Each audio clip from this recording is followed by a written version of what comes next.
everybody, this is Marty from Goosed. Today I'm going to do something which in the 5 years of running Goosed.ie I'm not entirely sure I've done before. I'm going to go on a rant. You may have read today in the Times, the Journal and the Irish Examiner that there's a lot of talk around banning electric scooters. So I'm going to debunk 3 myths about electric scooters in Ireland. Number 1. You should have tax, insurance and all that other goods. You can't get insurance for electric scooters. No, seriously. I've tried. How can I help you this evening? Hi, how you doing? I'm inquiring about something a bit unusual. I was wondering, do you do insurance for electric scooters? This is like an electric push scooter. An electric push scooter? It's a thing you stand on. No, we wouldn't cover them then, sorry. That insurance company, they laughed when I said it's an electric push scooter, and actually, clearly I'm one of the first people to ask them. It's because the idea of insuring these things is ludicrous. Why?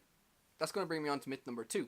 When I was reading down through some of the comments in the Journal who did a poll today on whether electric scooters should be banned or not, I came across one comment in particular which I found really interesting. Nothing wrong with scooters, but motorised ones are a step too far, as the damage they could do if they collide with a child or an elderly person would be as ugly as...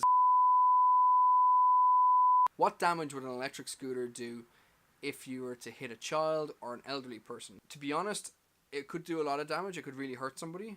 It could really hurt the person riding the scooter. But the thing to focus on here is it could do the exact same thing that a bicycle could do. As somebody who's been using a scooter now for about 4 months, I can tell you I've been overtaken more times than I have overtaken anybody. Electric scooters are fast. Mine does about 27 kilometers an hour. But cyclists, they go a hell of a lot faster. And actually, the closest I've ever been to having a serious accident was when a cyclist overtook me and knocked himself off his bike. The two of us apologised to each other in classic Irish fashion. I helped him up and we both went on our merry way. He overtook me again 20 seconds later. Myth number 3. Cyclists don't like electric scooters. I actually believed when I got my scooter that this was going to be one of the most challenging things. You know, you pull up to a red light and you're surrounded by cyclists who basically look at you and go, "Why are you in my bike lane?" Why are you in my bike lane? Now, I've heard from 1 or 2 people that this happens every now and then. We get an irate cyclist saying, "Why are you in the bike lane?" Look, you can't mitigate for everything. You're going to come across bad motorists, bad cyclists, bad scooterists, bad bus drivers, bad pilots, bad everything. It's impossible not to get a dickhead on a mode of transport. It's going to happen. But I can gladly say the vast majority of cyclists are absolutely lovely to be around.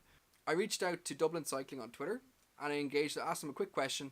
I wonder if you guys could get this question out there. I'd love to know how cyclists feel about e-scooters joining the bike lanes.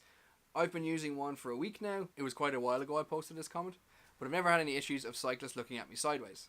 So where this got really interesting is when I actually read down through some of the comments that came back. So you have to remember, this is a cycling community that I came into as an e-scooter rider, and I did fear the worst, I won't lie. The very first comment said it all.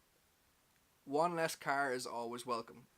If somebody on a bike is to come up against an electric scooter or another car, I know which one a cyclist is going to prefer to try and deal with. Dublin Cycling themselves actually came back and had a fantastic comment. It's a rapidly evolving area of transport, but there's plenty of common ground.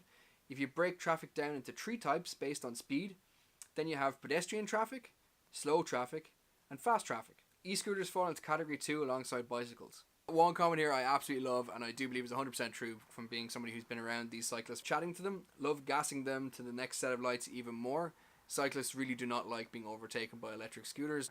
What I've often found is cyclists will actually pull up at red lights and go around you automatically, thinking that they're obviously going to burn you at the lights. No problem with e-scooters in the cycle lane, enjoy. The issues are old legislation, road legal, etc. It favours cars full stop. Anything that reduces revenue will be pushed back on. As a biker, no issue with scooters, rollerblades, pogo sticks, none of them can kill me. I see no problem, all welcome. Share the space, the more the demand, the better. That for me sums up a lot.